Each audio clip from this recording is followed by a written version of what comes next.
नमस्कार दोस्तों श्री कृष्ण की लीला की एक अद्भुत कहानी मैं आपके सामने रख रहा हूँ। एक दिन की बात है, महर्षि दुर्वासा जी जो बड़े सरल हृदय वाले थे, दुर्योधन के पास पहुंचते हैं। उनका बड़ा आदर सम्मान वहां पर किया जाता है। अब दुर्योधन तो दुराचारी था, मन में गलत विचार ही आते थे। दुर्वासा ऋषि बड़े क्रोधी तो थे, लेकिन बहुत सरल और बहुत भोले भाले थे। जो मुंह से वो कह देते थे वो ब्रह्मा जी भी नहीं काट सकते थे। उनकी इस ताकत को देखते हुए दुर्योधन के दुष्ट हृदय में आया कि क्यों न ऐसी योजना बनाई जाए जो पांडवों को श्राप मिल जाए।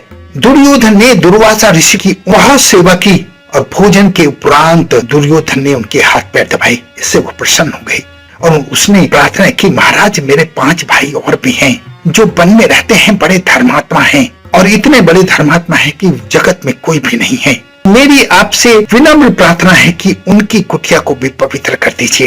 दुर्वासा ऋषि ने कहा, हाँ सुबह जाएंगे। तब दुर्योधन ने कहा, सुबह नहीं शाम को जाइएगा। दुर्वासा जी ने कहा, ठीक है शाम को जाएंगे। अब शाम होते ही वो अपने 1000 शिष्यों के साथ पांडवों की कुटिया की तरफ प्रस्थान कर गए, क्योंकि उस वक्त चल गुरुकुल और अचल गुरुकुल होता था। गुरु के साथ पूरा गुरुकुल चलता था, इसलिए दुर्वासा जी के साथ भी 1000 शिष्य थे। जब दुर्वासा जी पांडवों की कुटिया में पहुंचे तो उस समय शाम होने वाली थी। पांडवों ने उनका भरपूर स्वागत किया और युधिष्ठिर ने बोला, महाराज भोजन। तब दुर्वासा ऋषि ने कहा कि हम नदी तट पर संध्या के लिए जा रहे हैं, शाम हो गई है, वहां से आकर जीमेंगे। युधिष्ठिर ने द्रौपदी को बुलाया कि कुछ खाने के लिए है।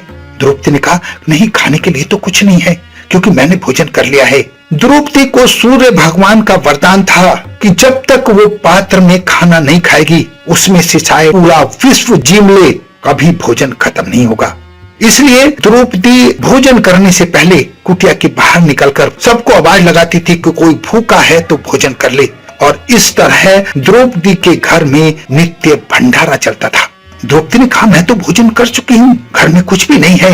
युधिष्ठिर घबरा गए। तब द्रौपदी ने कहा, घबराने की जरूरत नहीं है, श्री कृष्ण को पुकारो। श्री कृष्ण को याद किया तो ऐसा लगा जैसे श्री कृष्ण वहीं पर खड़े थे। सारी घटना उन्होंने कृष्ण को बताई। कृष्ण ने कहा, नहीं नहीं मैं भूखा हूं, पहले मुझे भोजन दो। जिस बर्तन में भोजन पका था, जब द्रौपदी उस भोजन को लेकर आई तो उसमें साग का कुछ पत्ते लगे थे। तुलसी जी का भी एक पत्ता शायद उसमें छूट गया था। तब कृष्ण ने द्रौपदी से कहा, क्यों झूठ बोलती हो, इसमें इतना भोजन है कि पूरा संसार तृप्त हो सकता है। तब युधिष्ठिर ने कहा, भगवान ये विनोद का समय नहीं है। द्रौपदी ने भी हाथ जोड़कर कहा, आप हमारी इज्जत बचा लीजिए। भगवान ने उस साग का एक पत्ता खाया और कह दिया कि इससे सारा संसार तृप्त हो जाए। फिर क्या था, पूरा संसार उससे तृप्त हो गया। दुर्वासा ऋषि का भी पेट भर गया, उनके जितने शिष्य थे सबके पेट फूल गए और आपस में एक दूसरे को देखने लगे। और दुर्वासा ऋषि ने कहा, यहाँ से भागो। जब भीम दुर्वासा ऋषि को लेने के लिए उस नदी पर पहुंचे तो वहां पर उपस्थित लोगों ने कहा कि वो तो नदी तट के उस तरफ चले गए हैं।